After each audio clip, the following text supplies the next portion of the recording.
Welcome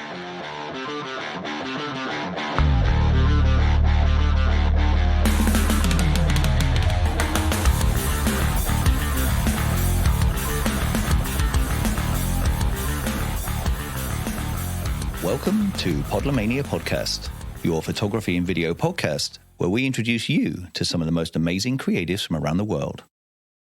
I'm your host, Wayne Johns, and I'm not here with my good friend, buddy, and co-host Jake Hicks today because he's been quite selfish and has gone away on holiday.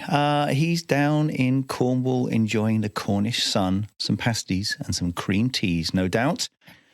Nice one, Jake. I hope you're still thinking of me, mate, and no doubt you'll bring me a pasty back, I'm sure. A lot of you may not know this, but I'm originally from Cornwall, as is Jake, even though we never knew that originally, because we never knew each other down in those realms.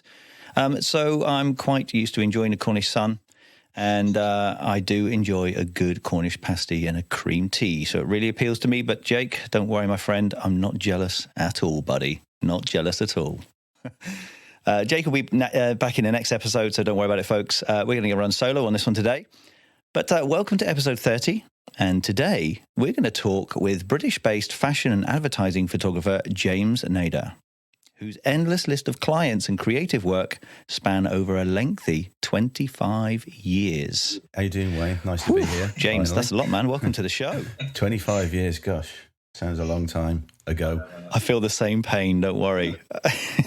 Well, we finally got to nail this one down, haven't we? Because we were aiming to do this in person, and we tried many times, and then we had a little thing interfere with that meetup called COVID-19, which obviously affected a lot of people.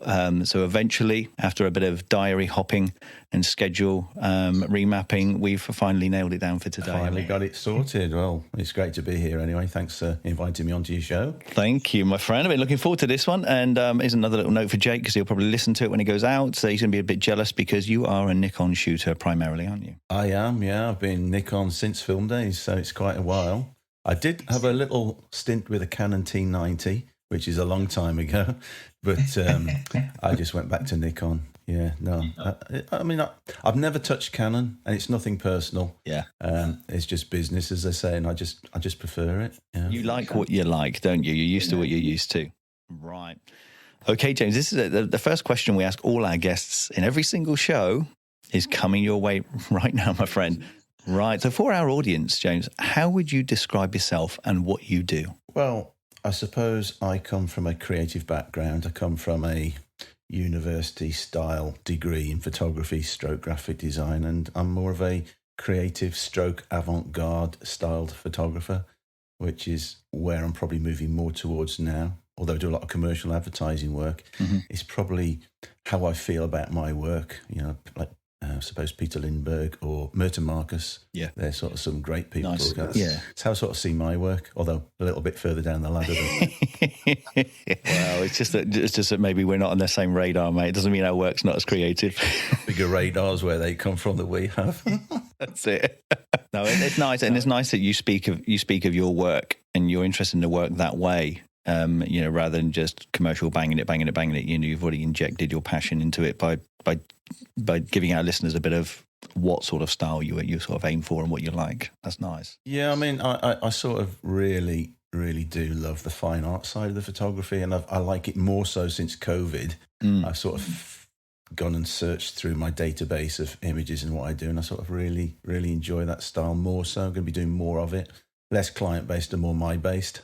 Do you know you're not the first especially during COVID lockdown? I've seen a lot of, you know, people of our caliber and other top fashion photographers that have been in the industry 20, 30 years. I've seen them drop off from the fashion realms as well and concentrate more on the fine art world.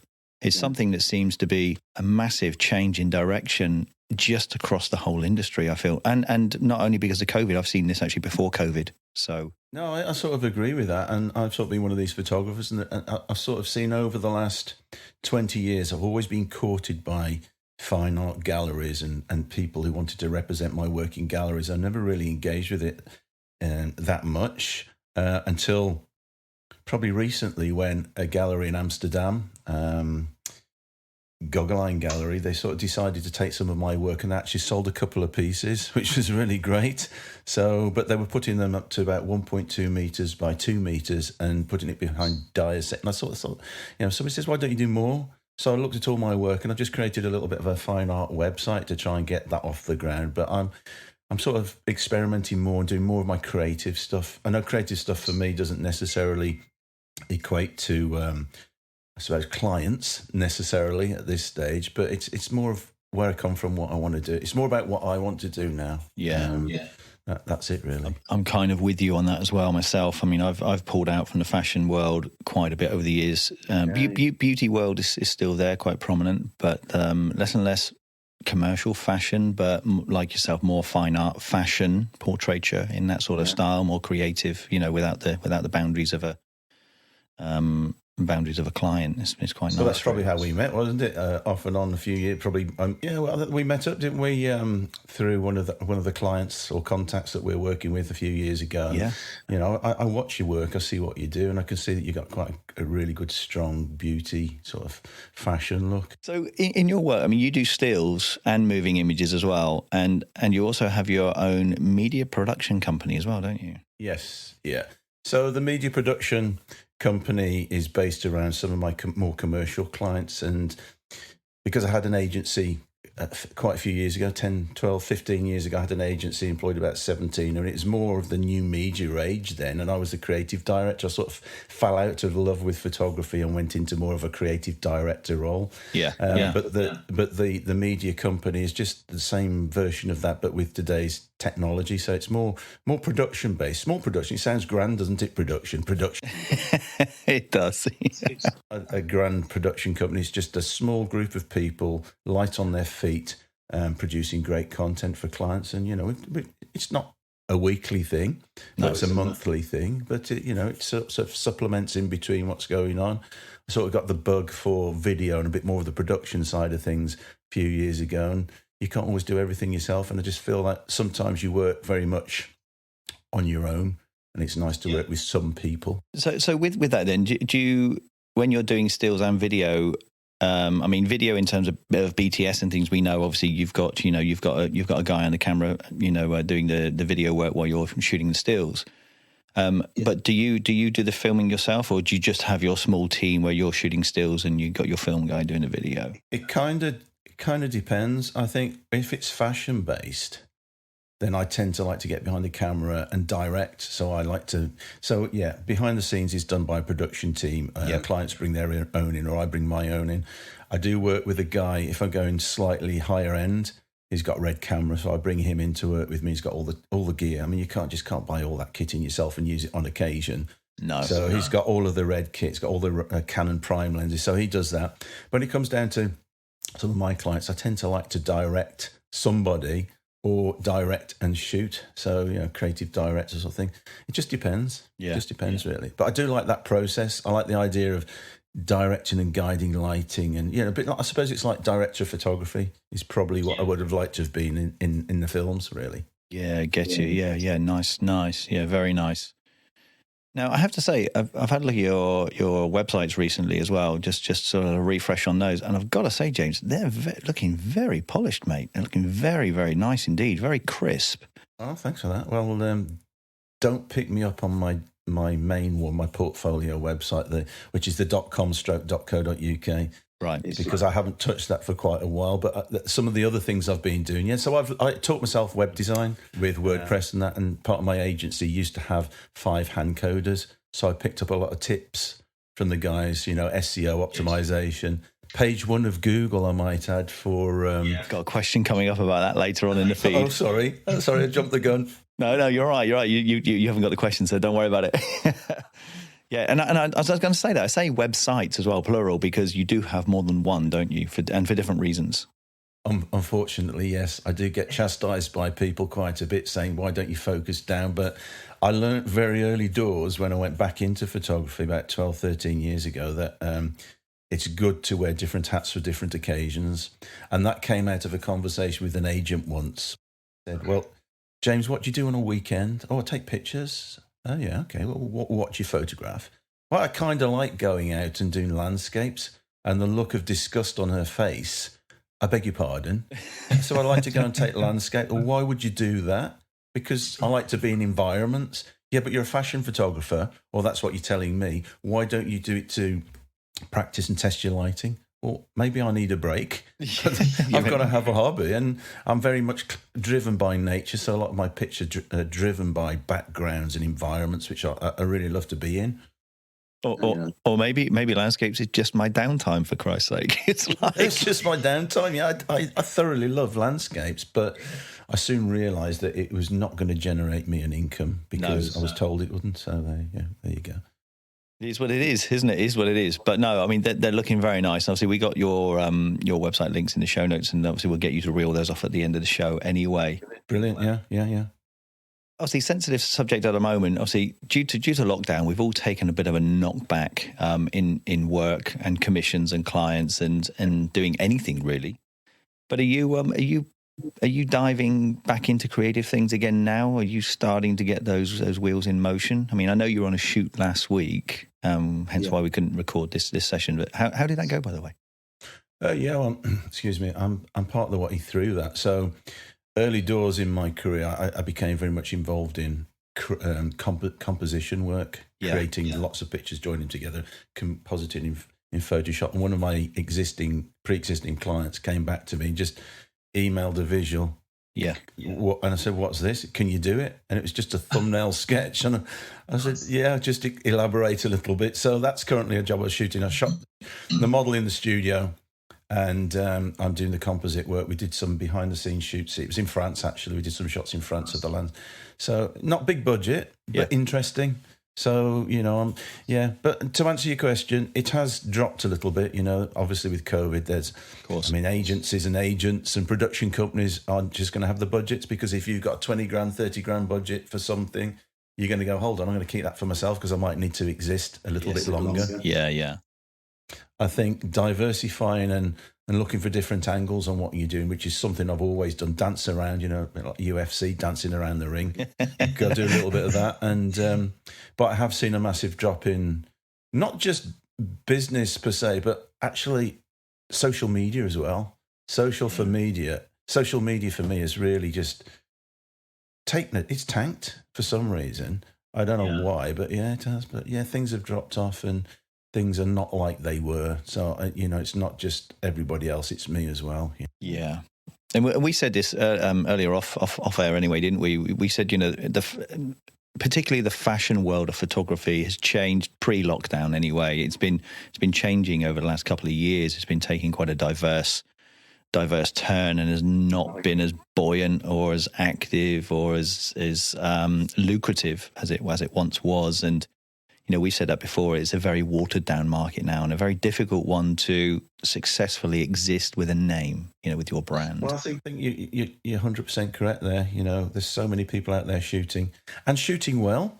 Yeah. Of course. Yeah. Not shooting commercially for clients, but they're shooting for themselves. And to be honest, some of the work that you see out there is fantastic, phenomenal, retouched, fantastic, shot and lit well. So, and unless you've got an established track record with a client can just, in the old days, I'd phone up an agent, say, excuse me, Frank, for example. Yeah. Can I come and see you? Got some new pictures? Yeah, James, how about Thursday, 4:00? Yeah. And you go, yeah, right, see you there. They sit down, flip. They get the creative directors and art directors and this director and that. And they flick through that. Yeah, lovely composite cards. And then all of a sudden now it's like, can you send me an email? Can you put it? Can you text me? I even had one agency that I dealt with for years, and it was a new person. I said, I want to do a test with one of your models. Can you send us your booking? I went, no, I can't. Well, we need to see your book. I said, I'll tell you what, I'll go somewhere else. Thank you very much. Really? Yeah. It's just, and they knew me. I knew the boss of the company. One of the directors. Yeah, but you're talking to me. Is what the person said. So there's a lot of little jumped up gentry, gatekeepers, call them gatekeepers now. And we know in the digital realms of social media, popularity is a big thing, and influencers were a big thing, and they still are, but they're not as prominent as they were. And I said this before in a podcast. I think I remember pitching for one job through an agency, and it actually in the brief it said you had to have to even qualify as a photographer.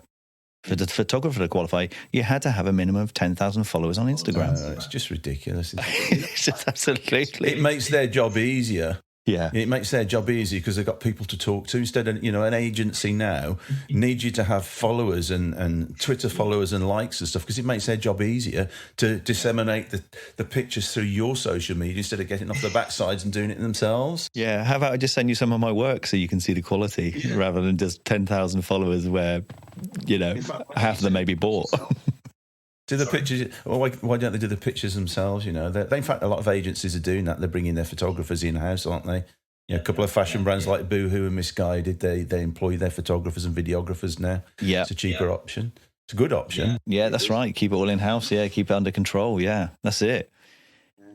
Now, looking at your portfolio, I can see that you love to show your subjects in some form of act. And by that, I mean they're never too staged or too posed. So, your models are either they're walking or running, smoking, or their hands are doing things, and they're usually looking off camera and things. What is it that you're looking for in your shots? I could answer that two ways, Rich. Actually, I went through a period where the directing side of things directed the shot and controlled the shot too much. Mm-hmm, as they do. And that's really when you start to, for example, when I'm on location and I've got the client and there's one shot that we're working on and the background has to be featured and the lighting has to be right and I'm normally battling elements, that's when I direct. But when I don't do much studio work, but when I do, I try not to do that because it becomes too staged. But I do follow, well, my icon photographer has been, my 1-2 photographer has been Peter Lindbergh. Yeah. And God bless him. But, that style of working in the streets and working in black and white and working freely is something that I've always wanted to do. Nice. Yeah. And I do it to a certain extent. I control it to a certain extent. But, I suppose that's why it's nice and free. Some of the pictures, they are like that. I just got to be careful that sometimes I get too direct tutorial, you know what I mean? So, but, yeah, I sort of, I like the openness and the freeness of some styled shoots that I do. Nice. And do you kind of naturally gravitate towards that sort of thing then? Yeah, I think if somebody asked me what sort of style I like, I'd say I like the open freeness, but you don't see much of that in my work because the clients have been directing the style of work that I do. Somebody told me once years ago, it said, you create the highest end work for your website, but you might get BHS book you on that. And I go, why would they book me on, naive, young, why would they book me on that? Because they like to know that you can do that. Then you might be shooting e-com on a white background. And then you go, oh, show me the money. Yeah. So you have the money and all of a sudden you realise, and when I look at my portfolio sometimes, I look at it, it's all client-driven, that. So it makes me look like I'm a different type of photographer to probably what I really am. And so going back to the creative processes and, that sort of style that, some of these classic photographers do is really what I'm trying to get to now, Yeah, and we know that, don't we, on set, that we said this before. It's very important that you shoot your personal work because a lot of creative directors and art directors will pick you up because of your personal work, more than your everyday commercial work. They do like to see a lot of personal work. So I've got to own up and quite honestly say that I've not really done that very well over the years. I've always kept my stuff. I shoot it, like people do on their phones, shoot it and bank it. Yeah, I shoot it and bank it and stick it on. I've got 1, 2, 3, 4, 5, I don't know, maybe 30, 40 terabytes of drives just full of images.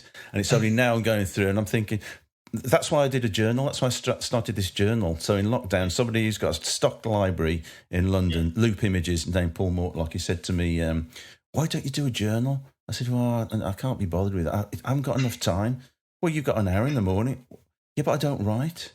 We'll learn. So I started to do it. And then I've gone through some of the pictures that I've shot and archived. Yeah.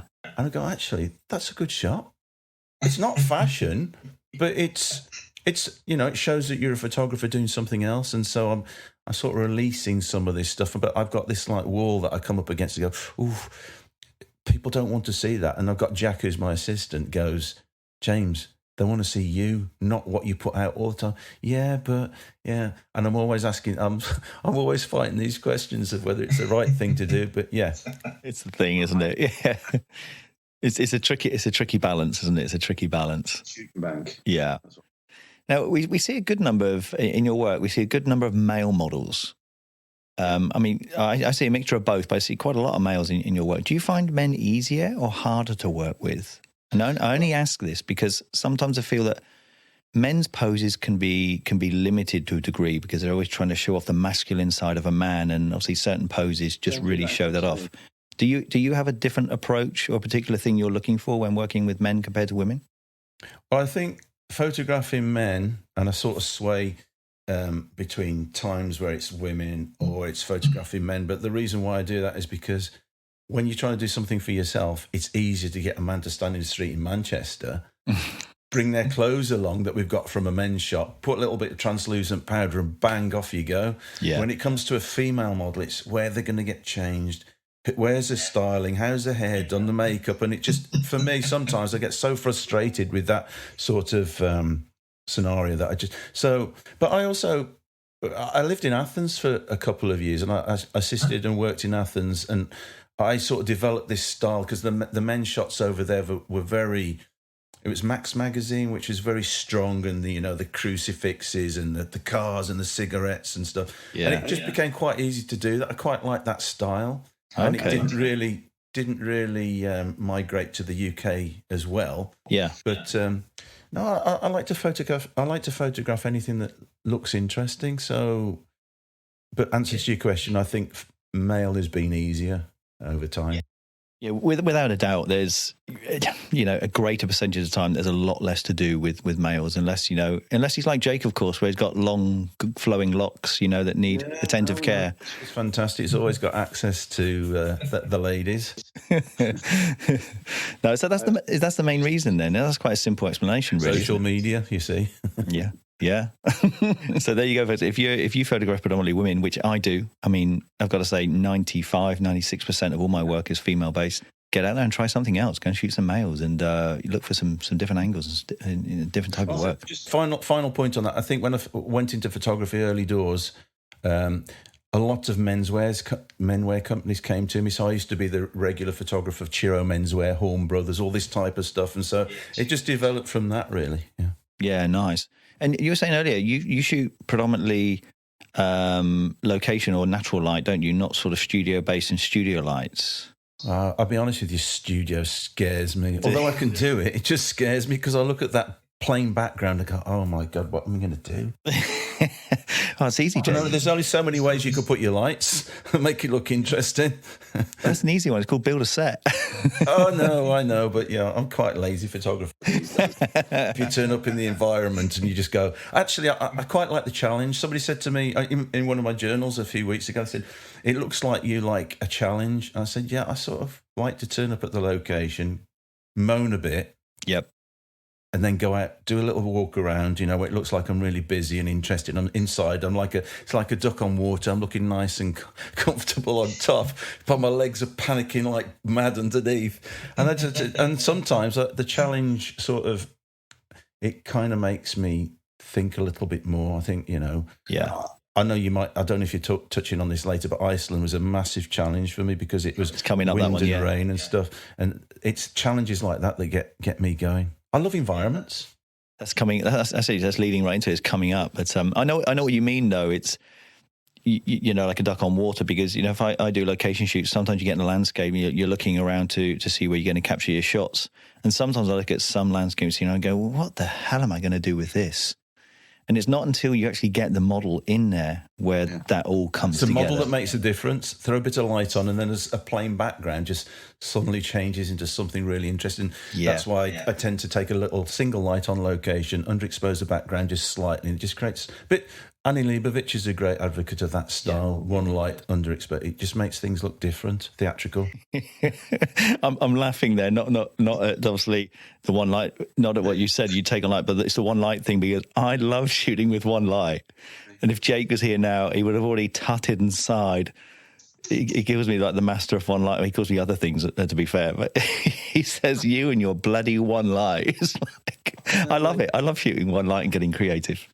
Well, one light captures everything. It's either one light or three lights. So a lot of my lighting comes from the Hollywood glamour photographers. I studied that myself, and I love the 3-point Hollywood lighting. That's it. Nice. Now, it's actually moved on quite well because we're going to get on to your Iceland thing as well. So, and it is actually going back a little while to one of your calendar shoots you did in Iceland. And obviously that series features mythical elements like a Pegasus and wolves and swords and bows and things like that. A really exciting set of images. Can you tell us about the project first? Yeah, I think that one was, it's called the Goddesses, European Goddesses. It's just one of those throwaway emails. At one time I used to get all of my work through my website. Not so much now. And it was one of these emails. It was on my birthday, actually. I was going out with the wife to Jamie Oliver's. I came out of the blue, said, "Love your work, James." It's German. I can't do that, but I love your work, James. We've got this contract. We're looking for a photographer and you fit the bill. Are you interested? And I said to the wife, "It's another one of these." I said, "Look, you've got to be in it to win it." "Yeah, I'm interested." And it just developed into this 27-day campaign. Wow. It was 27 days. It started in the UK and we drove through Germany, Belgium, Croatia, Slovenia, Ibiza with Dieter Von Teese. So it was just a phenomenal campaign. You know, it was worth some decent money as well, but it was the opportunity. You know, for the amount of time, you'd have charged 3 times the amount. But yeah, I just looked at it and I'm still using that material now because when you're creating that type of content, it's a little bit timeless, a little bit twee maybe to some photographers, makes you look a little bit like you're doing, what's it called, Game of Thrones style stuff. But it's not, it was just a requirement and I enjoyed doing it, yeah. That's it. I mean, it looked an awesome shoot. And now, all the images in that set, are they all shot on location, or is there composite work in there as well? Well, yeah. Well, there's it's a typical example of the client got this great idea, then he throws down a thumbnail sketch for everyone. No passes or permits for anywhere. Wow, really? No plan of where to stay. And then, James, what are we going to do here? And I go, where's the visual? I don't have visual for this. Really? Right. Okay. So then I'm having to think internally, but. So it's predominantly location, predominantly composition, or adding elements into the natural environment that was there. Get you. So most of the shots were there. Yeah. But there were a couple of shots, and one of the shots was with Petra Nemkova, who's one of the top fashion models in the world. Yeah. I didn't know that till she turned up. Really? And the client comes and says, "We've got one more shot to do." Great. And this was at Stonehenge. Okay. Gone to Stonehenge, 1,500 quid for 2 hours. Wow. Yeah. And you couldn't put your tripod on the grass. You had to put cardboard on your tripod, and yet everybody's leaning on it at solstice, but I couldn't put the tripod down. And I had to shoot there. And then as we're coming out, the German producer goes, "We need one more shot." It turned out I shot it in the Holiday Inn boardroom with a grey background I've got. And I had to do a composite, which is Venus, which is coming out of the water. Okay. And actually it's quite accomplished. And the shot is the background shot is of Cornwall. It's one of my shots of Cornwall beaches. Okay. Would you believe? You probably know the beach if you looked at the shot. But yeah, that was the one that was shot entirely on a grey background. Wow. So you've heard that here, folks. If you go and see the one of Venus coming out of the water, that is a composite shot on a grey background in a boardroom. I did have to swear not to say anything about that at the time, but that was, I think it's 2014, so I'm out of copyright and all of that, so all the pictures are mine now to say and do what I want with. Now let's face it, when you did the Iceland shots, I mean, there's a lot of ice there, and it's very cold out there during shoots. What challenges did you face for the models? I'm not worried about you, James. You were probably wrapped up in thick coats. What challenge did you face for the models, and what was important to keep them at their best in front of the camera? Wind chill is the worst thing. So Iceland, you've probably got I think it's 1 or 2 degrees. So it's October. There wasn't any frost or anything like that. A couple of mornings, but it was pretty much the wind chill. So all of the shots for Iceland had gale force winds. I'm talking, that's why I haven't got, if you look at some of the behind the scenes, you can see I've got the Pro Photo kit but there's no light control on it. So it's just the bare light. I learned how to do that before, but that's why I haven't got it on, because it was battling all over the place. So, I think when I was working with Naina on the beach of Black Beach in Vic, I mean, it's just a gale force wind. The client says, James, she's costing, what is it, €20,000 for the day. Jeez. You've got to get the shot. So I turned around to the assistant at the time, Dean. I said, Dean, mate, what am I going to do? He says, I said, look at the wind, and I'm going with all the problems. He says, just do what you do. Put the light on and pick her off from the background. That's all I did, is I put the light on. Yeah. I worked with her, and that's it. But the models soon deteriorate in terms of attitude. Of course. What they're not getting, we all know, if you get colder. But once they're on set, they were great. You know, I don't sort of throw my toys out the pram with any of the models. I just try to work with them, like yourself, Wayne. You know, you don't get anywhere by being nasty or attitudey at all. Not at that level, really. It's not in my character. No, there are, especially in past generations, in the early days, there were photographers that would be quite stern and would quite aggressively shout at their models and make them not feel very good. But I think it comes down to your personalities, and we know for a fact that if you look after them and take care of them, they'll generally give you a little bit more. Won't they? Yeah. But at the end of the day, you know, they're being paid a lot of money. Well, your models were getting paid a lot of money that day, so they almost had to perform, really, didn't they? You know. Yeah, I think what I found with the models, though, if there were probably 7 or 8 of them, all in different camp. We got 4 or 5 camper vans going along. Yeah, but they'd really get upset that they weren't in the shot. Oh, really? And they were coming, why am I not in the shot? Well, actually, it's not. I don't really need you in this shot. This is shot for this girl. Yeah. And they were like quite Eastern European girls and very opinionated with myself and with the producer especially. Yeah. But they all wanted to be part of the shots, and they were getting upset when they weren't. Really? You could have one model where you're working 2 or 3 shots, and one model that was waiting till the end of the day. She was coming up and saying, why aren't I being photographed? Well, I don't need you yet. Yeah. So that's one of the things I had to put up with, is that type of attitude. But just ignore it and get on with it. That's surreal, isn't it? That they're actually getting almost a little bit jealous that they're not being photographed. That was the word was jealousy, because they weren't in the shot. I guess you can understand it. I mean, you know, when you're on a beautiful location and that many days, you can kind of understand in a way. It's like you want to be part of every part of it, don't you? Every bit of it. It's a bit like when I was assisted, when I assisted years ago, obviously quite a few years ago. It was when you saw the photographer doing a great shot and inside you thought you could do it.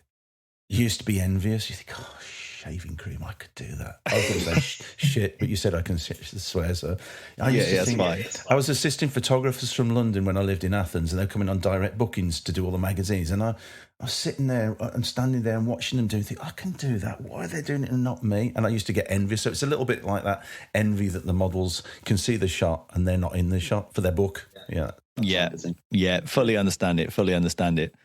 So apart from the wind chill factor, because obviously even in still images, I mean, you see wind blowing the hair and things, but obviously you're seeing a 2D image of a 3-dimensional environment with elements, and we're not seeing any of that, you know, not seeing those horrific winds and wind chill factors that you all had to go through. But what other kind of problems did you face in that environment? What was a challenge? Getting to a lot of the locations. I think because it was the producer again from Germany, no passes or permits again. It was quite shocking.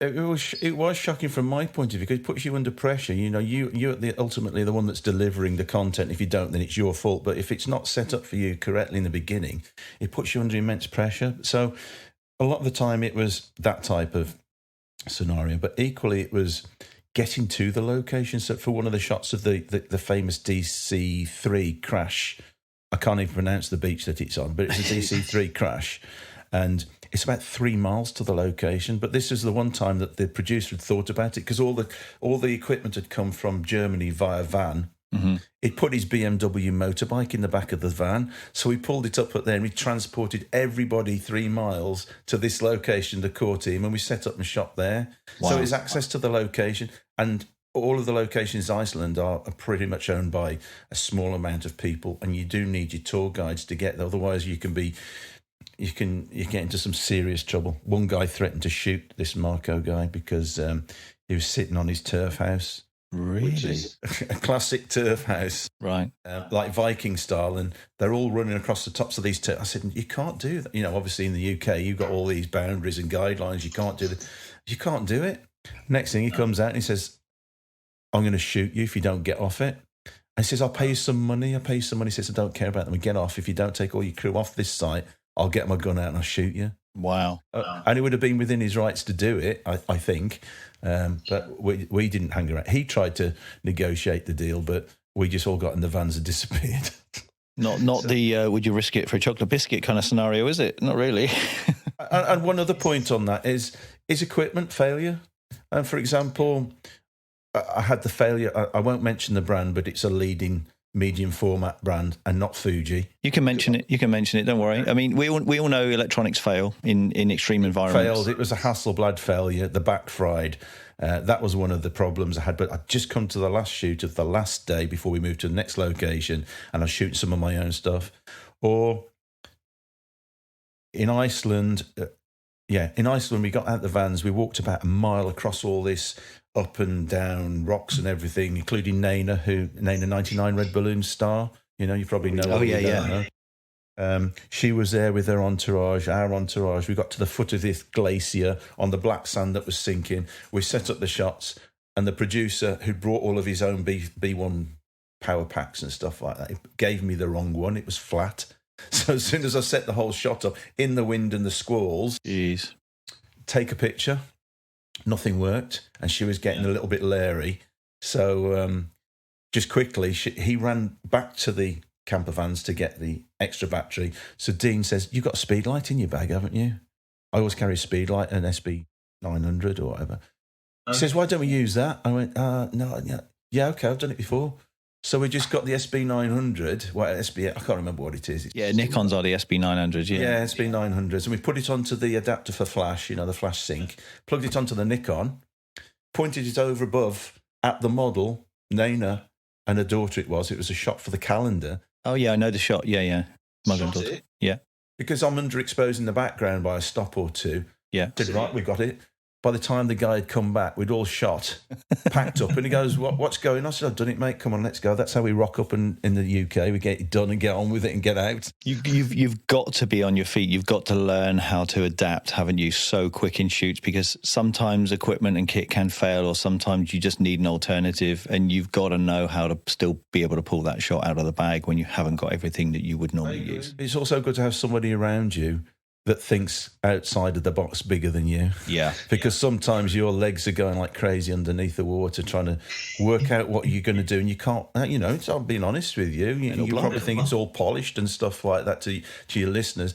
Not every shoot's polished and goes fantastically well. Like you said, you've got to adapt. You've got to adapt to the situation, get on with it, because if you don't get the picture, you're the one that's going to get it in the bullet in the brain. Oh, yeah, it's not all smooth running and a glorious, happy world that we live in this industry. Some of it can be quite testing and trying on set, can't it? We know that for a fact. Now, that calendar shoot, now that's 12 major shoots, all in different locations pretty much. Let's discuss the logistics on a project like that. I mean, what does the planning look like for a project of that size? Now, we've already seen a downfall because there were no passes or anything else made for everybody, but what are the general logistics and the planning look like for a project of that size? I think it's getting the whole crew that are relevant, and I think the production always makes sure that you're moving from one location to the other. So one location, which was the 27-day, compared to the Iceland one, which was another big production, they were different, but logistics are getting people to the location and making sure they're okay, and then making sure you've got the right equipment to go away from wherever you're going, where you're going to, because nothing is just where your bags are just packed, and you've got to make sure you've got everything. Yeah. So, for example, if you're at the top of the mountain, where's my light sink? Yeah. Things like that. But it's getting people to the location, which is really tricky, and keeping them happy while you're working, making sure there's food, and making sure they're warm, or making sure you've got the right equipment. I'm trying to think what else. I think, I think that's probably one of the biggest things, is getting from A to B and getting from B to C, and making sure that you've got consistency between all the shots, making sure your lighting's all the same. Yeah. Because effectively, when you bring all the shots together into a calendar or a brochure or whatever, they're all going to match up. And if you're using different lighting and f-stops and environments, you've got to try and remember what you're doing. And I remember when I assisted Uli Weber a German photographer. Everything was in a book, f-stops in a book, rolling the films up. He ran me into the ground, but everything was front clip, end clip, but front clip, reverse clip. Right. Whereas now, it's sort of in your mind as you're working. You tend to database your mind, don't you? Keep access to everything there. It's not a good way to work. Not a good way to work. No, sometimes, especially if you've got a return client and they want to do a similar sort of thing, I mean, then you need to pull that information and, perhaps, mood boards, lighting diagrams from that shoot, don't you? You need to rely on those to shoot it in a similar looking way. I think the way I used to get around that with Flash when I was doing studios goes F11-125. Yeah. If it was F11-125, I knew I wasn't far off. Now, on the back of that, on logistics, now some of our listeners who aren't pros may not be aware of the hoops sometimes we have to jump through in terms of logistics. Now, when you're shooting out of the country and you're wanting to take your photo gear overseas for a commercial shoot, one of the documents we have to fill in for this kind of thing is called a carnet. Can you explain for our listeners what one is and why we need them, and sometimes how much of a pain in the ass they can be if you have lots of kit to take? No, I agree with that. I'll be honest with you, Wayne, I haven't really had to get too many of those because my clients have sort of done that in advance. I wouldn't necessarily get involved in that process. I'm after that process. So a lot of my shoots have been, in fact, all of those ones we're talking about have been driven there. Okay. Or we've sent it in advance. Or, for example, when I went to Iceland, it was an EasyJet flight. You just pay for extra equipment. So we got like 30 kilos of equipment. You go, oh my God, I can't get it all in. But actually, when you condense it down, you can get, I had a drone in there, got my little Mavic Pro drone and all the stuff. You can get it in, essentially. And you can take, I got some little just before lockdown, I bought some Profoto B1 AirSync. Little 500 watt heads. Yeah, 500, yeah. I bought a couple of those as a pack. For that very reason, because I'm sick and tired of carrying battery packs, and it makes you light on your feet. And to be honest, these days you can be very light on your feet. Yeah, you can do. Yeah. Well, obviously, with that, obviously, you're not. I know past photographers that they're crossing borders and things, and sometimes when they're in places like South Africa, the borders and border patrol can be very, let's just point blank, let's say corrupt. Yeah. And with the carnet, basically, it's a document that lists every piece of equipment you're carrying, right down to the last detail, tooth and nail. And what happens with that, when you cross borders, that needs to be checked. It basically means you're taking equipment out of your country on a short-term loan or short-term journey basis.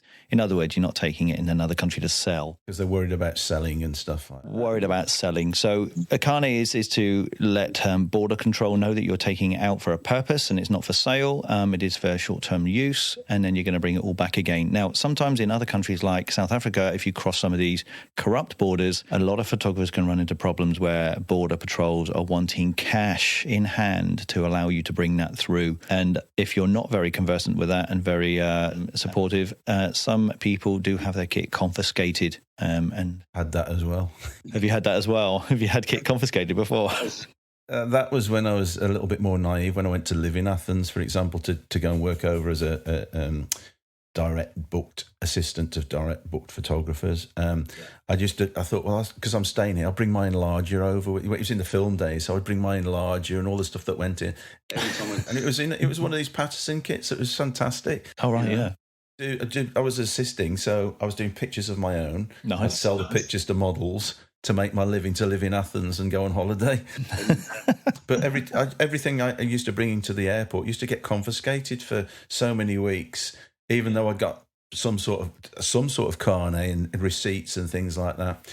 But also years ago on menswear shoots for Chiro Menswear, we're in Morocco. Right. Sounds grand. Sounds like a get around, but I have, but not over. When you put it over like 15, 25 years, it's not that many. But Morocco, every border. Yeah.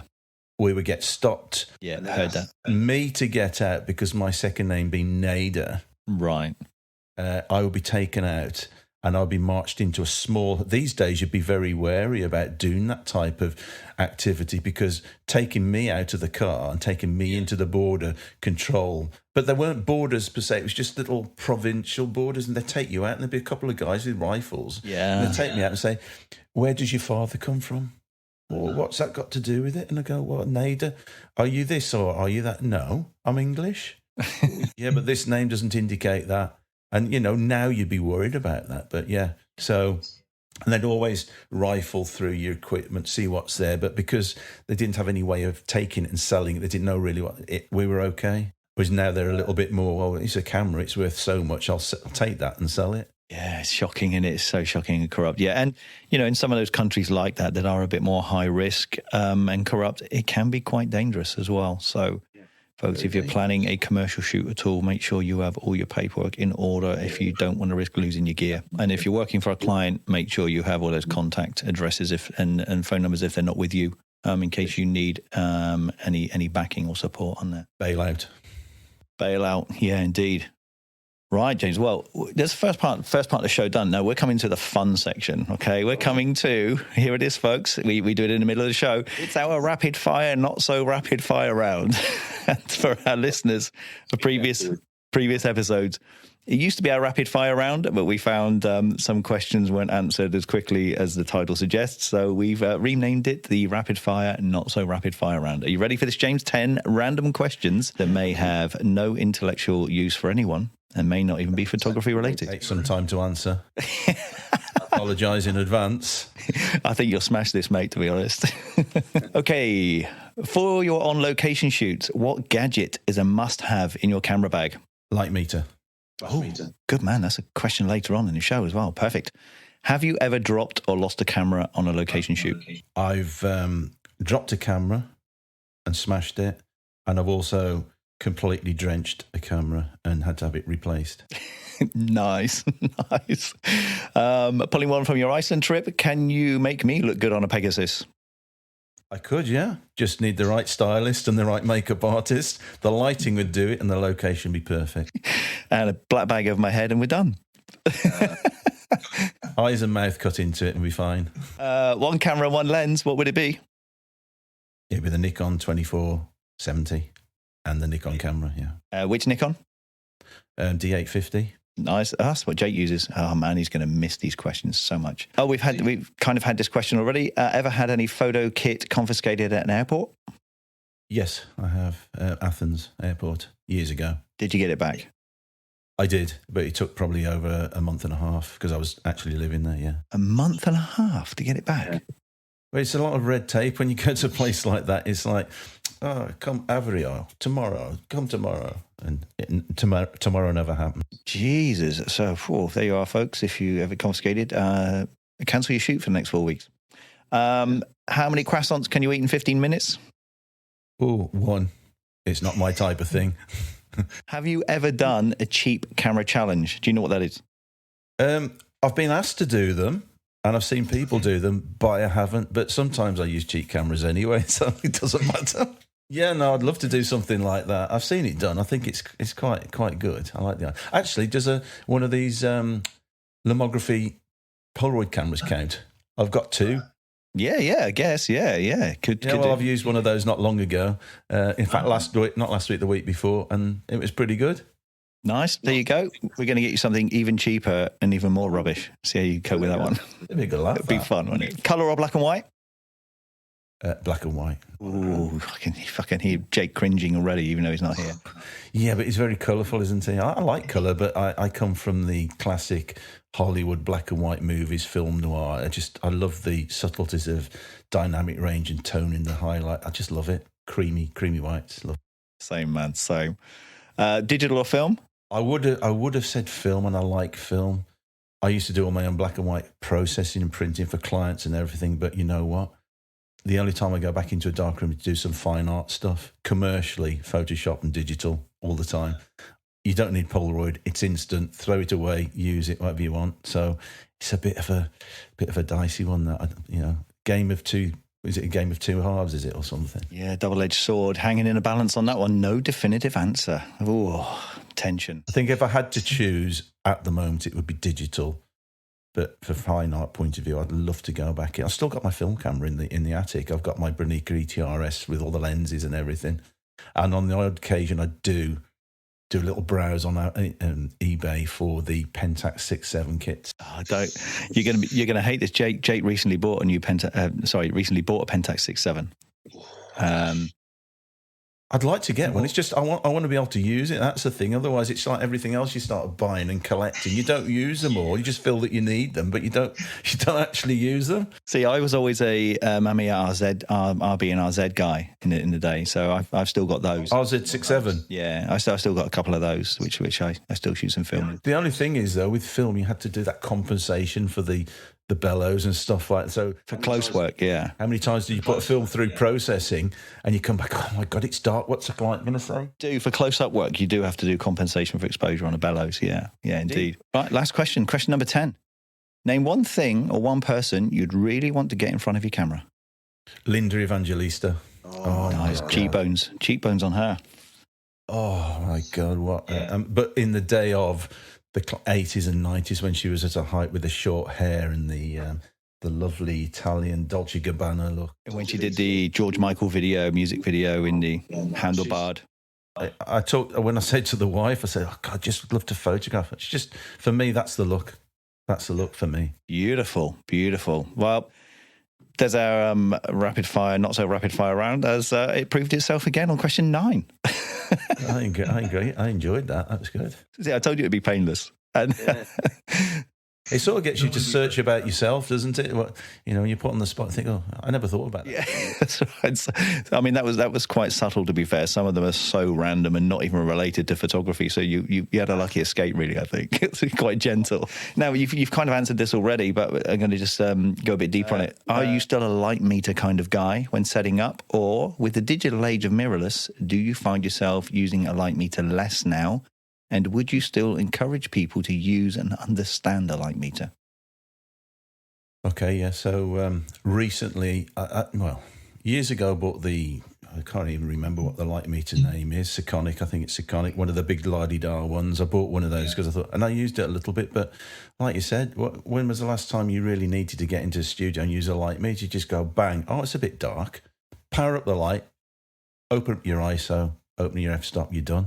You can gauge it, but recently I've started to use it. When I used to use flash meters, I would build a picture up in my mind. So high, low, high, low, high, low, light, dark. And in my mind, I'd have this vision of what the light was going to fall off from. And I think because I'm going more to the fine art fashion sort of style images, I feel like it's part of the process that's been lost. And I think personally, I need to think more about what I do. And I think a light meter actually encourages you to think about what you're trying to capture more. Even though you're using a digital camera, I'd say that get yourself a cheaper light meter and play around with it, get some idea. Because you can create a visual note of what you're doing with a light meter. Yeah. And I think it's a back and forth learning lesson there as well, isn't it? Because if you would say take one strobe or one light, even continuous light, and you were to put that with just a bare reflector on it and point it at your subject, you could measure your key exposure in its hotspot if you're using a hotspot, and then you could meter how that light falls off across your subject. So you're learning about not only light in the light meter and seeing how that light changes in terms of f-stops, but you're also learning what that modifier does on that light at that distance, at that power. And then if you were to swap that modifier over for a softbox, you'll see how that exposure and fall off and everything changes. I agree, yeah. And then it teaches you to see it with your eyes. Sorry, I think it's more evident. It was more evident with film because you had to have that knowledge. Because there was no chance for mistakes. If you didn't get it right, you got nothing on that film. There was nothing at all either. I mean, you could speak to my old assistant, Dean, and he'd say to you, I don't know how he got anything out of those negatives. They were so thin. Oh, God, yeah. Overexposed. Yeah, they're so thin. There was nothing in them, but you always got a shot. So, yeah. There you go. It's one of those things, isn't it? But, yeah. I don't know that in the film days. If you overexpose a shot in film, the negative becomes very, very thin and transparent, which means you have very little contrast or detail in there. You can't pull it out with anything. It's emulsion. So do it with your multi-grade print filters up to level 5, but it's nothing like the grades of Photoshop and stuff. No, it's a physical emulsion substrate. So once that negative is burnt through to transparency, it means there is actually zero detail in there. So yeah, overexposure of film ends up having thin negatives. And how do you explain that to the client, which I've had to do on occasions? It's got fogged in customs. Oh, the labs have messed up the processing again. We're going to have to reshoot. I used to blame customs, or if I was coming with a load of film for the menswear shoots, I'd say, "Oh, this one's fogged. That one got lost." I'd look at it on the light box and the clip test or the contact sheet. Oh my God! Right, that one got lost in processing, got damaged. That's all I could do. So do you still use one with your digital camera as well then? Do you still sort of take your base value shot? Not all the time, but the last few shoots I have. Yeah. Probably that's because I've gone back into the studio. Yeah. Working on, I'll be honest, when I've been in, for example, in Iceland, when I was in location, I hadn't really got that much time to get a light meter, and the luxury of being able to take that light meter and move it around. And you got there. Normally, you get up at 5 o'clock in the morning, but you get to the location at 5:30 in the afternoon for whatever reason because I'm messing around. Yeah, and I'd have 30 minutes to shoot before it went dark. And so the last thing on my mind was a light meter. Just shoot. Yeah, it's a bit light, a bit dark. Think about what I'm going to be doing in the post-production process. Think that's fine.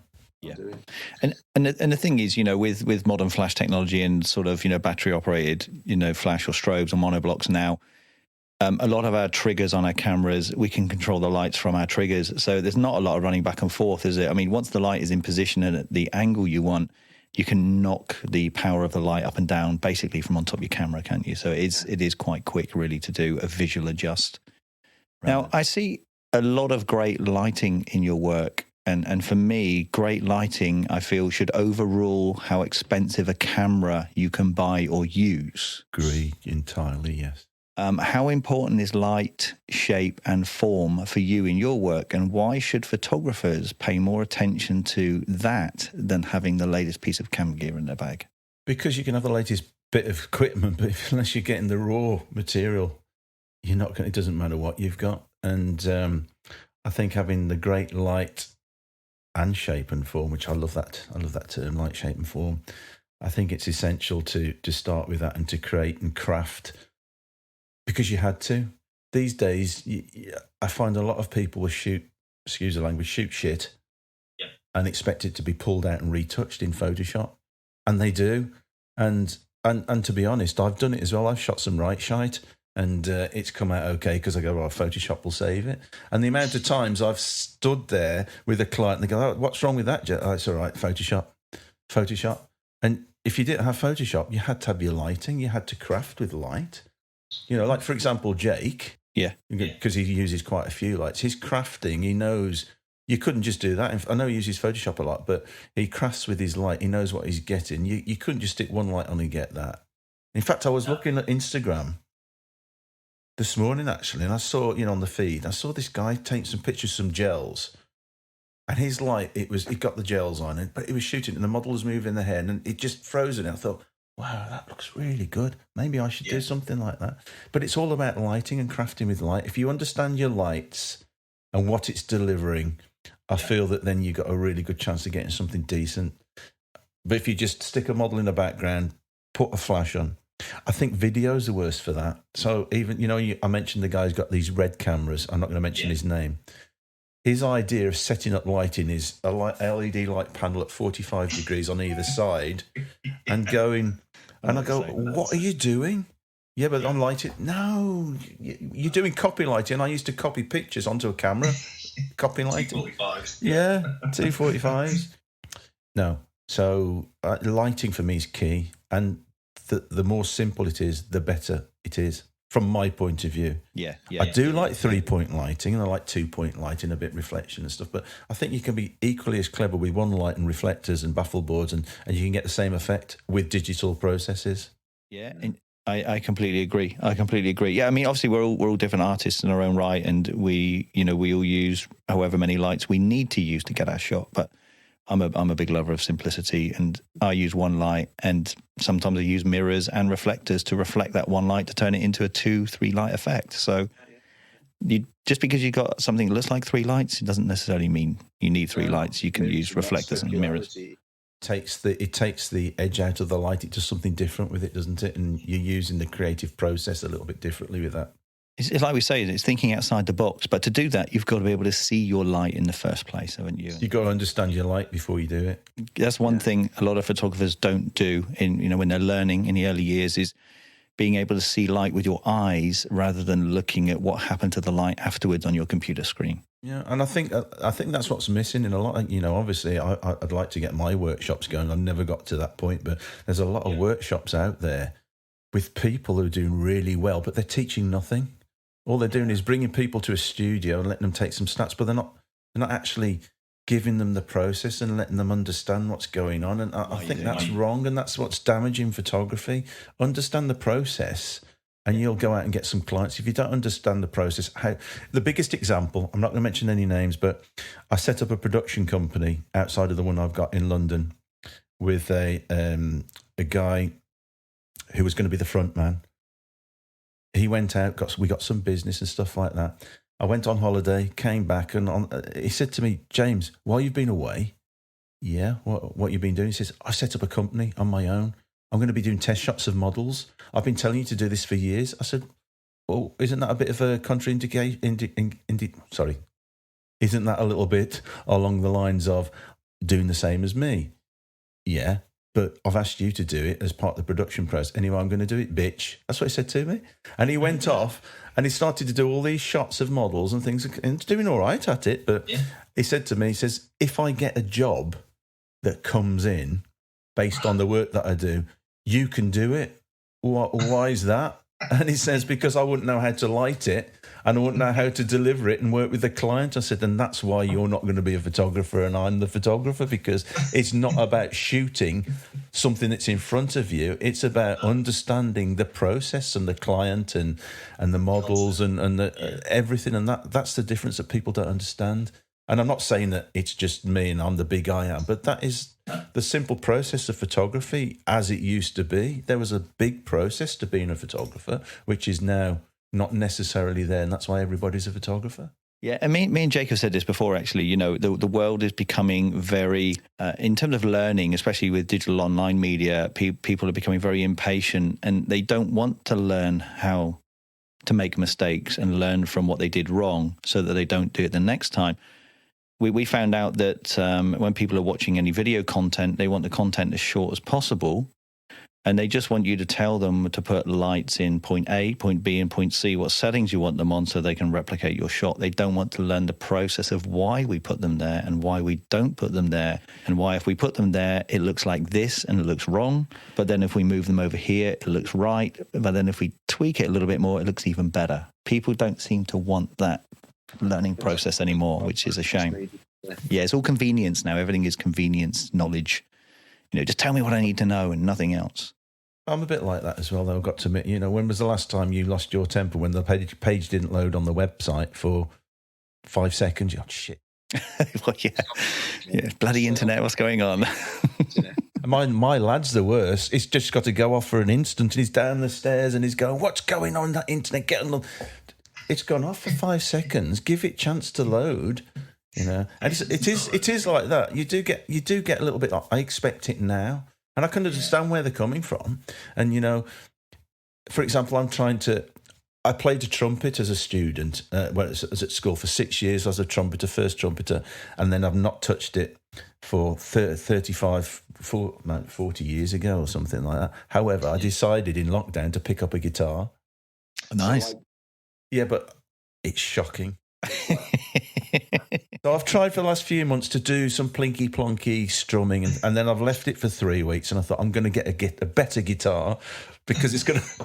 So I went and got myself a better guitar to sound even worse. So exactly what you're saying in the beginning about equipment, buying the best equipment. It's not the best, but it was the best of the budget, and it still sounds shite. The best equipment you can have, people, even if you've got a shitty camera, is your imagination and your eyes. Seriously. Exactly, yeah. Imagination, lighting, and your eyes. Yeah, it's like I say to some when I give lectures sometimes, I said, look, guys, it doesn't matter if you've got a £300 or $300 camera or a £25,000 or dollar camera. If what you create in front of you looks shit, it's going to look shit in both cameras, except in the $25,000 camera is going to look a better quality of shit. they're just a digital box. They only record what you create. So if what you create looks a bit shit, then it's going to look it in both cameras. Yeah, it doesn't matter. So you mentioned you do workshops. I do a lot of live things for Fujifilm as well, of course, and so I'm an ambassador for Arri Lighting as well. So I do a lot of live sort of fashion shoots and beauty shoots. It scares me that people have said, "Why don't you do them?" And I've set up websites to do it, and I want to do this, but the problem with me, everything I try to do is big production, and people just aren't going to. And I'm just not a great person in front of the camera. I'm getting better because I'm doing more and more interviews. But I mean, you're very professional and polished after 30 podcasts. And I've got to admit, I like the sound in these earphones of me. My voice sounds very DJ-ish. It's quite good. But yeah, I'd love to be able to stand up and maybe talk a little bit about what I know. But I know that when I did it or do it, it might not be delivered in the best way, but somebody said be yourself and be authentic, and that's it. That's all you can be. So I am thinking about doing that myself. Yeah, I think you got to be yourself. I mean, I find it. I'm just myself. But the thing is, when I'm doing workshops and things, any of my attendees all have varying different degrees of skills and understanding and knowledge. So I think the biggest thing I find when doing workshops is that you've got to really be visually aware of which of your attendees are nervous, which ones don't want to stand up and be first to shoot the model, which ones are pulling those frowning faces when you say something not necessarily deep technical, but technical about lighting or positioning light. You can see they don't understand. I think for me, I'm very visually aware. So when I see those people having those facial responses, I know perhaps they need that explained in a slightly different way. And I'll go and explain it in a simpler form, perhaps, and then the penny drops and they understand it. And I think I just work with people like that. And then you're kind of tailoring your demonstration, that particular setup to everybody's individual skill sets and levels. You've got to vary it and adjust it a little bit, or else they get lost in translation. Would you recommend me having a go? Oh, hell yeah. Yeah. I mean, just set out what you're going to do in a day, and then, it's no different than doing a shoot. You've got that fixed in your mindset. You've got your looks fixed. You've already got your lighting fixed, the 2 or 3 lighting setups you're going to do. And then it's just carrying those out, explaining what lighting you've got, why I'm using it, why I'm putting it here, what I'm looking for in a model, perhaps have your mood board and everything else, and then let people take some shots, look at their images, give them feedback. I kind of think that's my problem because I don't know why I use it. I just know what it looks like. Yeah. And so I don't really analyze my process over the years, and maybe I need to sit down and think why I do stuff. I just tend to do it, and I'm not saying it's the big I do it because I'm so good at it. It's because that's what I'm trying. I'm dealing with a client's requests or my own requests at what I need to do, and I just do it.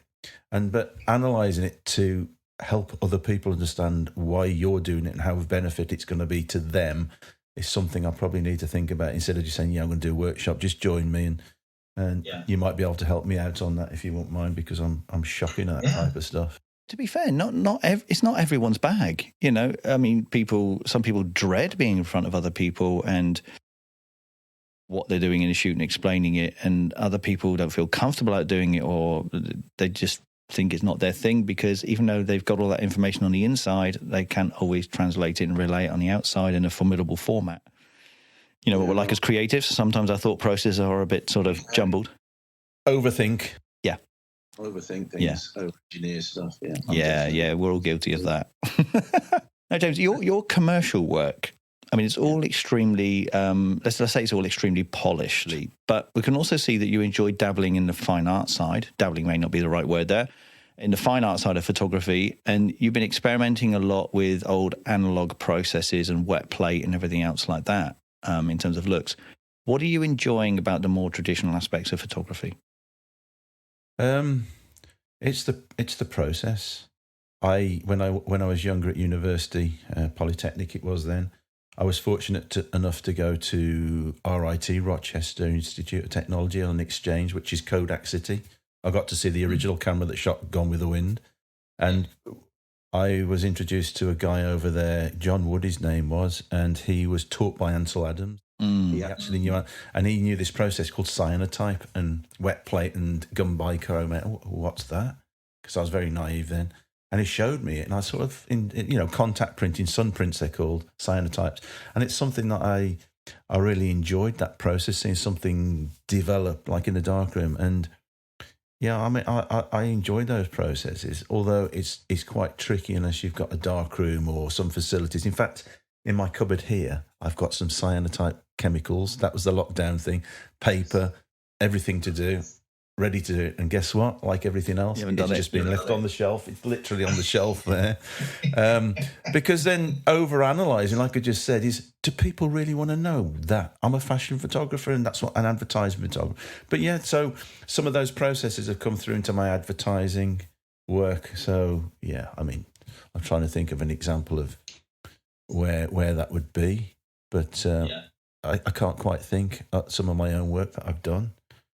It's mainly the process for me is retouching and post-production. Do a lot of that myself. Apart from, as I said before we started, I'm getting to the point where I'd like to leave the skin specialist to do the skin because I just haven't got the patience to do it anymore. I'm with you on that one. And I've said it before. I don't hide behind it. Yes, I retouch my own work, but not all of my work, especially when it comes to commercial work. It's a time versus money process. For me. I agree. Yeah. So all my Superdrug stuff, for example, those are boxes. Hair products. They were retouched abroad, done really nicely. I just couldn't do that level of retouching. And there's nothing wrong with that in the commercial world. I mean, that's why. There are retouchers in this world, and it's just why they're not photographers and we're photographers and they're retouchers. I mean, yes, we can do our own work, but after a shoot, sometimes when you have a lot of shots to edit and retouch for a commercial purpose, that takes a lot of time, which means then you're not concentrating on your photographic side. So that's why we have this balance of retouchers in our world, and that's what they're there for. That's why we have that industry. Yeah, I agree. I completely agree. Me and Jake have spoke about that before because obviously Jake retouches all his own. And doesn't sort of use any retouchers for any work. So because he wants to be in control of the whole process of his vision, which I can understand. I think it depends, like you said, if it's for a client and they expect a certain level, especially for boxed products that people are going to be buying, and then you have to make that decision. If it comes down to my own, I've just made a decision recently for a faces portrait. I wanted to get it done see, and I thought, I need to assign that. Yeah, but composite work and that type of retouching, I do that myself because I like it. Yeah. It's part of the industry. It is, horses for courses. So on the analog stuff, then, are you producing even more work via those processes now? Then, or not with the cyanotype kit in the cupboard? You're not. There's plans to go into more analog stuff. I have done some shooting with film. I was invited up to Knutsford, to Ilford. They invited me to see the new processes for all the films because I got up and running again. And they were going to give me a whole batch of film to go out. I said, leave it with me because I'm setting up a blog. I might do some stuff on there. I went back and the whole, you got to take that up. The whole team that were there going to give you the stuff weren't there. So, you can buy it now. I said, forget it. But no, I plan to do some more film. I do plan to do some black and whites. Now I'm going more into this fine art gallery style work that allows me to produce what I want with whom I want and look like how I want it to look. Then I think there's room for me to do a lot more colour film. In fact, I was only talking about a book, Rebecca Blake, from 1980s. It was a book where she used to shoot colour film, underexpose it and over-process it, speed it up, produce a grain. I said, I might try a bit of that, actually. Yeah. Something. It's easy to do in Photoshop, but the skill in processing and understanding is completely different. So, yeah, a little bit more analog's going to come. Yeah, nice one. Well, we look forward to seeing that. And obviously, I hope our listeners will keep looking back to see how that progresses on your websites. Now, in our industry, when it comes to commercial work in fashion and beauty, we regularly use mood boards for our shoots. Mm-hmm.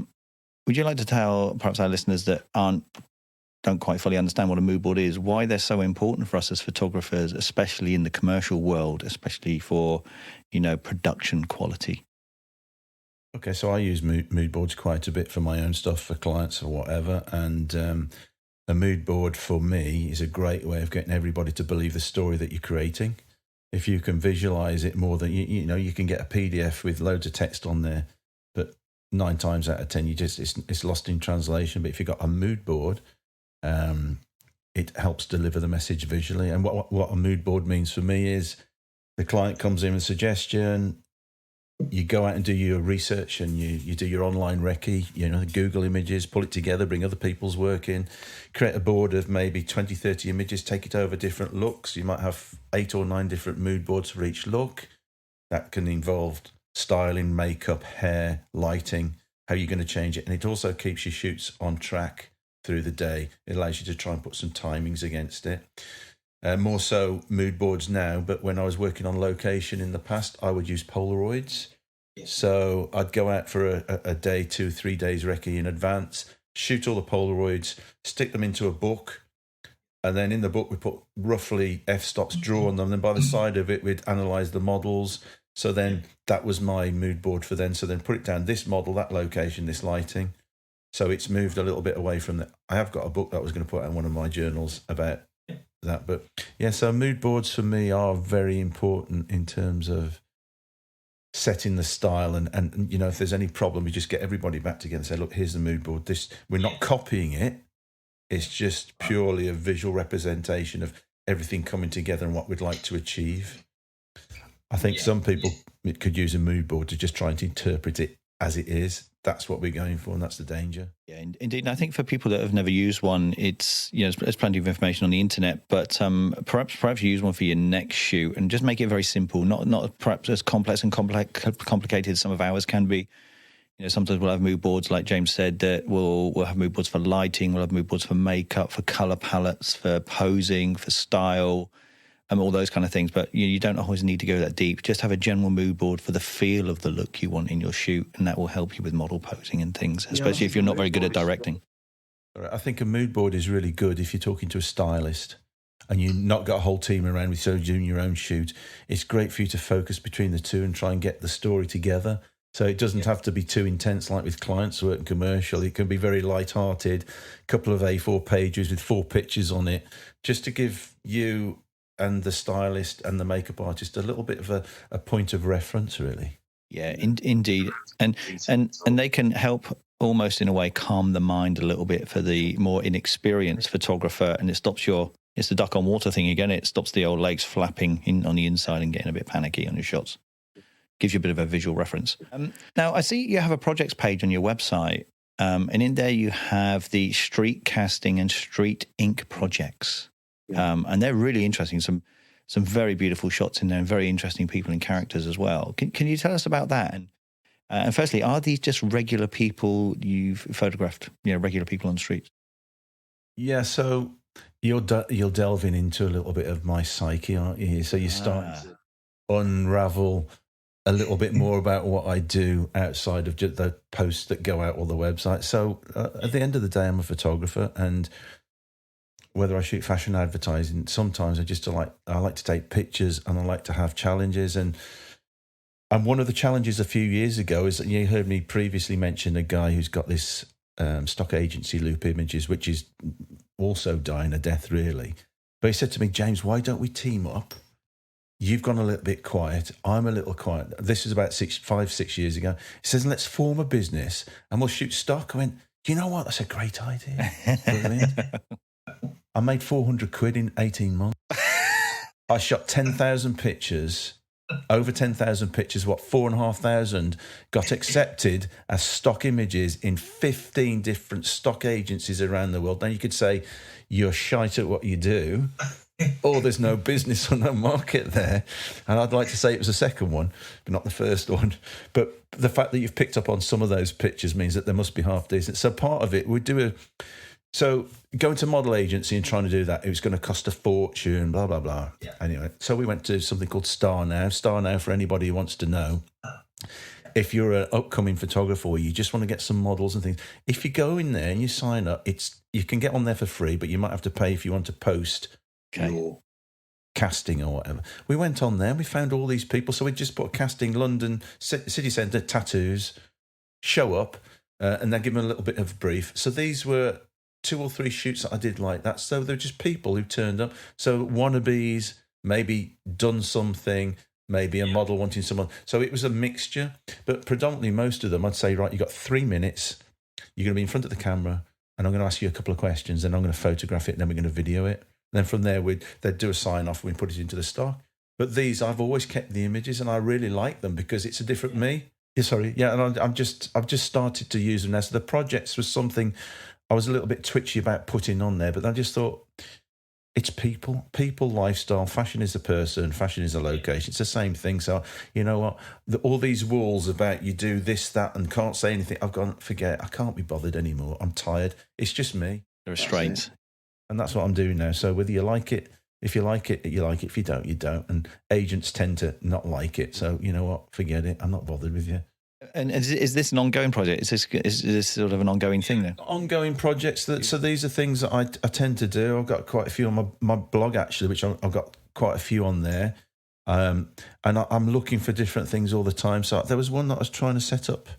Can't remember what it was now, but I've got another few that I'm trying to set up. But I just like to explore the idea. I tell you, there's a photographer that I found. I don't know if you know of him. In fact, it was a stock agency guy. He said, just Platon. Platon, yeah. So he's great at doing these headshots and that. But yeah, okay, I'll look at those pictures. Great. Some are good, some are bad. You know, I can say that. But what I really liked about the documentary of him was him and how he engaged with those people and the way because he's using a film camera, how he's continually manually focusing, engaging, and his fingers are going like this, but he's constantly talking to the person. And I could see that he got a real connection with the person. I thought, oh, I really like that. I really liked the way he'd got a lot to say about what he did, how he did it, and then how he delivered it. And I'm not really that versed with the final images. I didn't really like all of them, but it was just his process. His process was fantastic. And it's a little bit of that was what I'm trying to capture for myself in a way.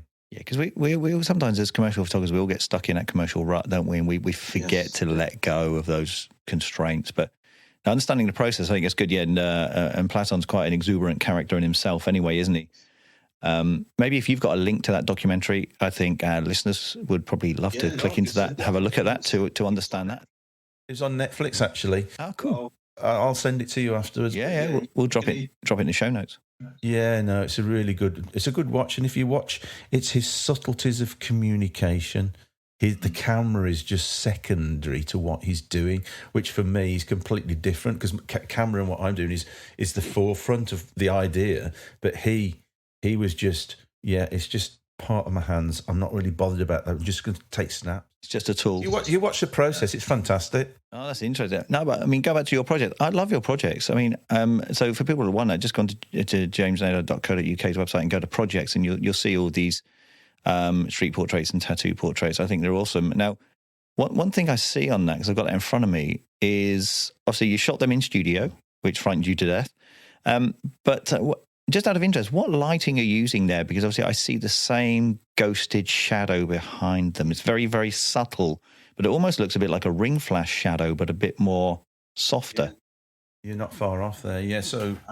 Yeah, you're not far off. But I tell you, it was a really expensive piece of kit that I used. I'd managed to get it from Amazon. It cost 90 quid. I love these top tech tips. It's about, well, I can give you a link to that. It was a ring light that you can buy for, I don't know, it was about 40, 50, 90, 100, no more than 110 quid. Okay.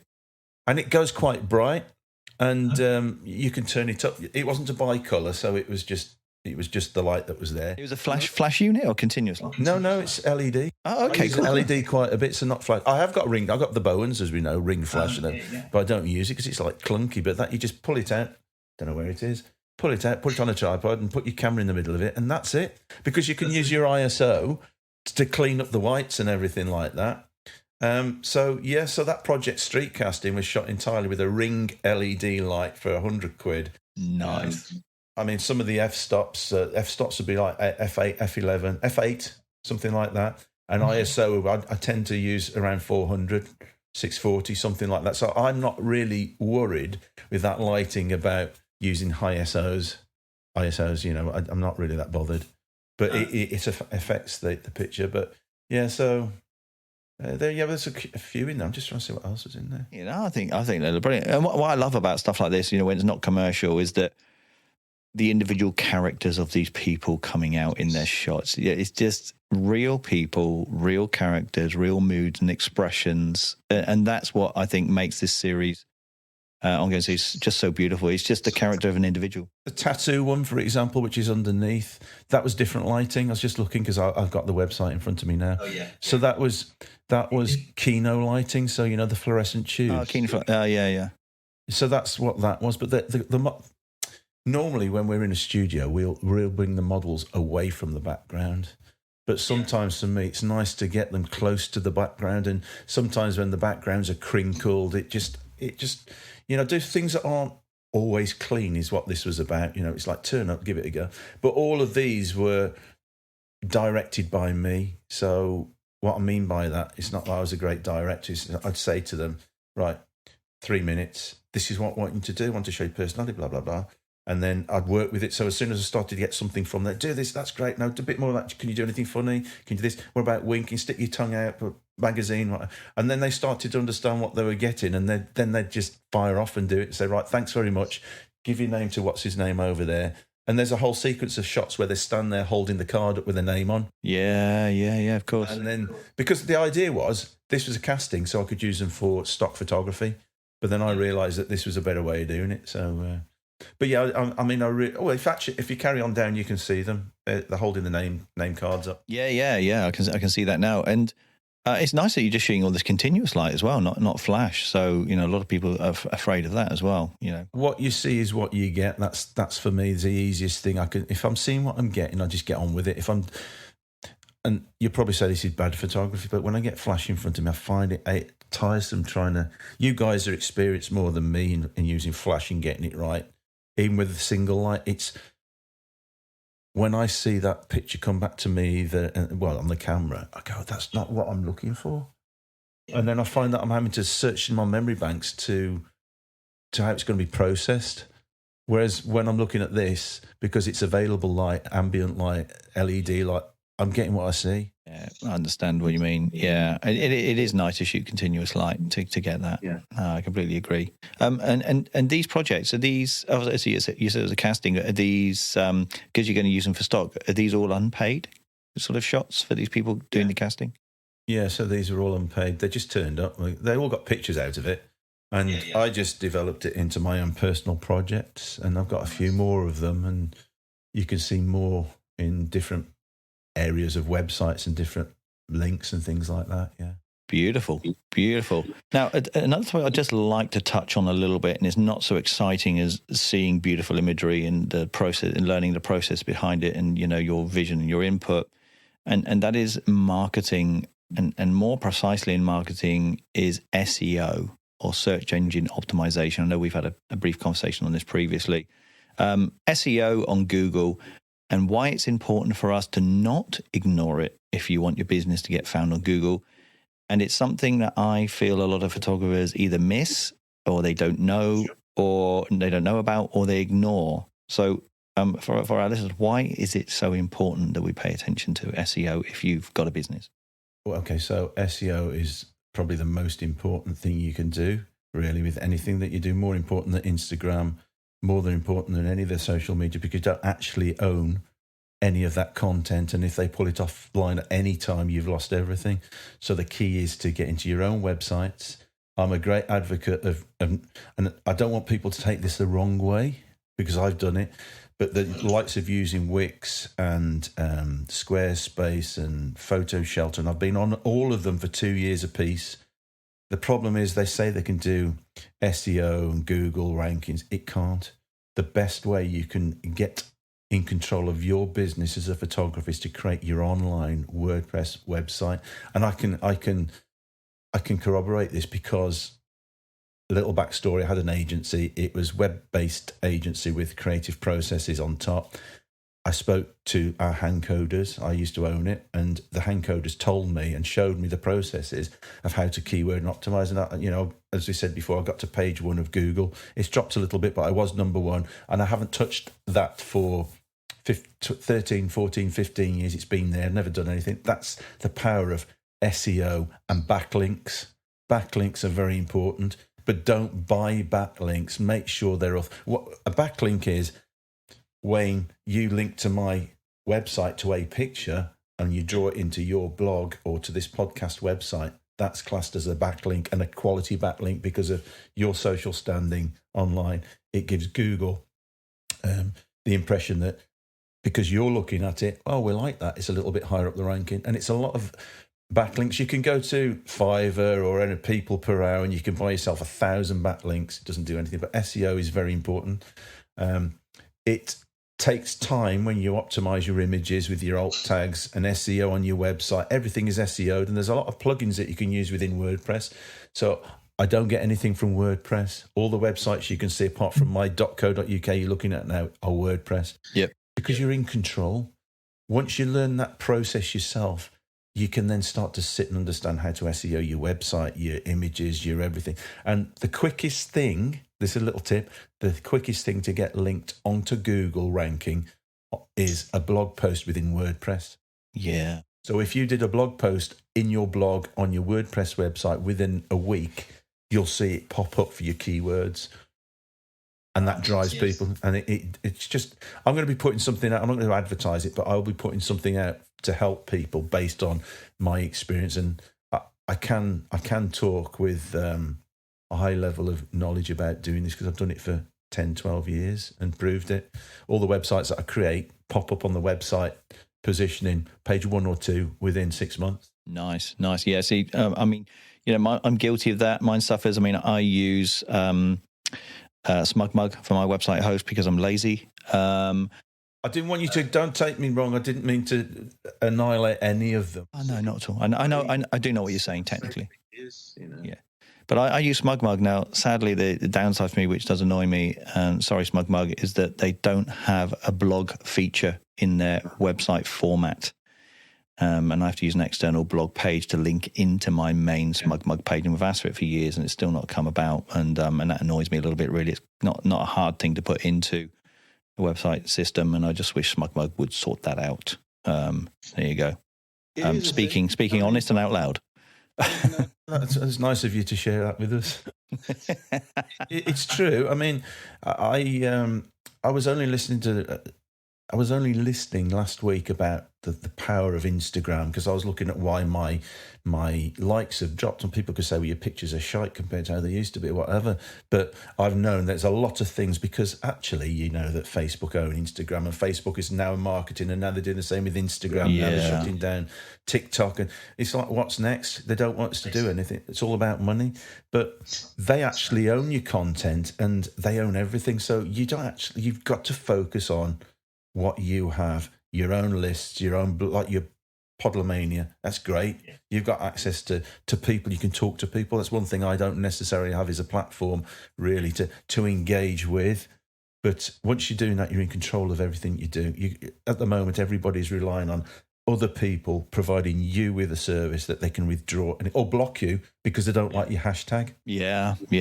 And we know that for a fact since Facebook has merged Instagram's algorithms with itself. You're either one side of the coin or the other. It's quite extreme. Your likes have either gone up dramatically or they've dropped dramatically. And sadly, I feel personally Facebook's algorithms are killing Instagram. So yeah, I mean, Facebook, when was the last time you got any traction on that? I call it dead book, but there you go. I tell you what, it's very powerful for advertising. So if you've got a product, let's say you're selling something associated with Podlemania. I mean, I've looked into this over Christmas period because I was looking at doing something for myself. These little infield notebooks, leather bound and stuff from China. But if you use Facebook for that and do a Facebook pixel, Google Pixel, Facebook Pixel, it tracks all the information, actually makes. It's when somebody says it's powerful advertising, I thought, shit, I really don't like it. It doesn't do anything. But when you look into it, something called Herbalo 101 I did, which is about drop shipping products and things like that. Oh, yeah. When you look into that and see the power of Facebook, you can see why it's caning it, because you can drive down to your town and you can sell to your town virtually your product. Right, let's get off that horrible negative stuff of Facebook because it will destroy our soul. Now, we're coming near the end of the show, but a good piece of info for all our listeners is that I just want to share this, James. It's not a question really. is that James has some really lovely free educational content over on his blog page, and that's under your Silver Gun Type put my teeth in, Silver Gum Type Photography Academy, isn't it? So for people that want to just pick up some lovely, interesting tips and learn a bit about some various topics, pop over there. There's some great bits of info over there and education, which you kindly share for free. I just wanted to just promote that because I think I'm going to develop that a little bit and put more, update it and put more stuff in. But if you're interested, there's a journal. Well, it probably won't go out till late on Friday, Saturday. But I do a journal every week, which is reflecting on exactly what you've spoken about today, Wayne, which is some of the personal projects and things that I do. Beautiful, beautiful. Now, James, if you didn't have to work commercially, what sort of images would you spend your time creating and shooting? I think we actually know the answer to this already, to be fair. Or the alternative is to win the lottery. Yeah. I mean, even if you were to win the lottery, would you still keep shooting? I would stop all client work. You can tell I've had this conversation. I think we all have. If I won 100,000, no, it need more than that. Okay, so if I didn't have to work again, I would then focus on creating fine art pieces that are a one-off that can be sold. Which means that maybe once a month I'll bring together the dream team. I've signed off a style mood board, used the right model at the right price, and I would shoot that. And that's what I do, because I don't think, sometimes I sit there and think, I was just 58 last week. Wow. Happy birthday, man. I'm thinking, what would I do? So last night I was watching a program about, when the people disappear to Spain. Yeah. And they do a different life. I said, we really like the idea of moving abroad and doing something. And like James saying, well, let's go to Corfu. What are you going to do? Serve coffee. I said, I take pictures. I like to take pictures. Even my iPhone, I'm taking pictures. So the answer is, that's what I would do. Nice, man. Nice. I don't blame you. More fine art style, individual pieces, and maybe a bit more like platinum, a bit more experimental. I think we'd all do a similar thing, wouldn't we? Of course you would. Once you're a photographer, you can't stop. Yeah, I think we'd all drop client work for sure.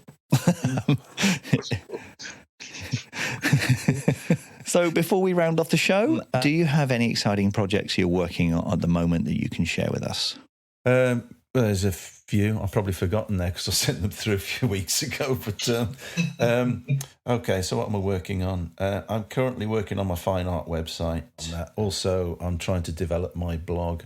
I think one of the things I would really, really love to deliver, I mentioned it a little bit earlier, is a workshop, but more of a workshop experience with a collaboration. I've got this location in LA that's out in the desert. It's a white studio where Herbert shoots. And nice. I know there's a couple of photographers that have worked there, Miss Aniela and stuff like that. Oh, yeah. And I just want to create a calendar for photographers to come over, shoot 3 days their own stuff, and then give me one day where I can I've got this stylist from New York, and I'd love to be able to deliver that, but it's just logistically, I don't know how to make that happen right now or in the foreseeable future. Not right now, but watch this space, folks. Yeah, watch this space. There's a few other things that are bubbling and whatever, but I can't really think of anything else, to be honest. But as always, as creatives, especially in these times, we've always got to innovate, haven't we? So, yeah. You've got to move around a little bit, dodge and duck and dive and stuff, but I think, it's strange times, to be honest. I think just survival and creating some revenue to pay the bills is the essential thing, really. I think that's a very true fact and statement to close off that last question, that it is survival at the moment, folks. Don't be too disheartened with what's going on. Just survival. That's the important thing. Okay, James, one last question, which we round off the show with every artist as well. And here is where we ask you to personally recommend 2 creatives from either the photographic or video world to come on to Podlemania as a guest for another interview like yourself. And we ask you to get in touch with them and do an email intro so that we don't get arrested for stalking. And they can be any creative or, from the video or photographic world, and any level of creative, because we like to cater for all creatives that make up our industry. So, for example, it could be a lighting gaffer or a sound guy from the video world, or a color editor. Or from the photo world, it could be an assistant, or it could be an art director, or it could be a producer. It could be anything like that. So I think you've caught me out. You don't have to give the names now, but we. No, I can think of a few people. I can't think off the top of my head. Oh, that's fine. At this stage, yeah, a few people would be quite interested. I think it's also about discovery, isn't it? I think it's all right talking amongst ourselves, but sometimes there's people out there that are trying to get a little foot up. Yeah. Trying to get a little bit of help. They're quite good. We've got to where we are, and, there's still a long way to go, or we've come a long way, but there's still people that just come out of university and things like that, and what hope have they got to be photographers and stuff? They're doing photographic degrees. How do they go? But yeah, I mean, I'd have to have a think about that if that was okay. That would be cool. I mean, we have some guests that reel off a list on the show that they're very good friends with. Other people go, I won't commit to names at the moment because I've got to just check with them. That's absolutely fine. But yeah, have a think of that, and obviously you can drop that information over an email or do an e-intro as we call it. I think the thing is, I'm not very good friends with anyone. That just answers it, doesn't it? Just recommend me, mate. I'll come back on the show as myself. Yeah, I recommend you and Jake. There you go. Okay, James, that's the end of the episode. But before we go, let's just let our audience and our listeners know where can they find you. So all your websites and all your socials, please. Okay, so my main website, which is a holding page, is jamesnader.com. That gives you an idea of the different things that I'm thinking about. jamesnader.co.uk is my personal portfolio, my photographic portfolio, more fashion-based. I've got Nader Fine Art, which I'm building at the moment, which is a Shopify store, which is going to start selling my fine art and my collector's postcards. And my little passion at the moment is my James Nader blog, which is jamesnader.com/blog. And that's entitled Silver Gum Type, which I will be taking off into its own domain at some point. That's really where I'm starting, like yourself, to try and create a voice for myself. And I'll really be happy if I get people to engage with me within that. That'd be great. Sign up and join in. And Instagram at James Nader. The one thing I do have is another Instagram called @SilverGumType. That is my personal stuff. So yeah, that's it really. That's the sort of things. I've got various other things. There's my nadermedia.com, which is my production site, which is completely different work. Yeah, a bit more video based. And that's essentially me. That's you. And obviously you've got James Nader Photography on Facebook. You've got James Nader Twitter. And of course, we've got your James Nader on YouTube, which will have some of your... Oh, yeah, YouTube, yeah. Don't take the mickey out of me on YouTube, because I am trying. Not like you guys. The problem is you've got to put so much stuff out a week, and because I'm doing others, I haven't got that time. So I'm having a go. So don't take the mickey out of me. Just try and work with me. Content creation while you're full time in a job is hard to do. Content creation. It's hard, yeah. It is hard. Hats off to you creating this Podlemania. You've done really well. Thank you, my friend. Thank you. It's amazing how many people are doing podcasts, which I thought had died a death, but now it's becoming a way of talking and getting out there, isn't it, really? Damn right, yeah. And to our listeners who are listening to this, we just want to apologise because we have had a couple of show interruptions over the past couple of months with the lockdown and things, and we have missed a couple of episodes on our bi-weekly launch that we normally do, and we're trying to get that back on track, but we have had some issues and hurdles that have prevented that from happening. So we do apologise, but don't stop listening to us because we are getting back on track, so don't worry about that. But there we go, James. Thank you for that. I just want to tell all our listeners, if you would like to help support us to produce and record even more great interviews with some of the world's greatest creative talents, your support and donations are very much appreciated. And for those that don't know, you can find our donate button on our website at podlemania.com/donate.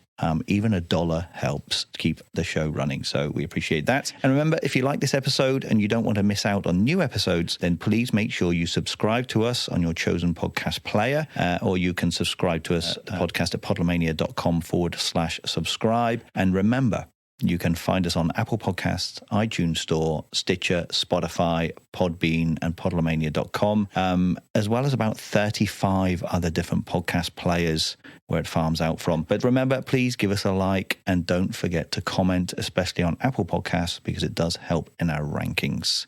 So thank you very much for that. And James, lastly, thanks for joining us, my friend.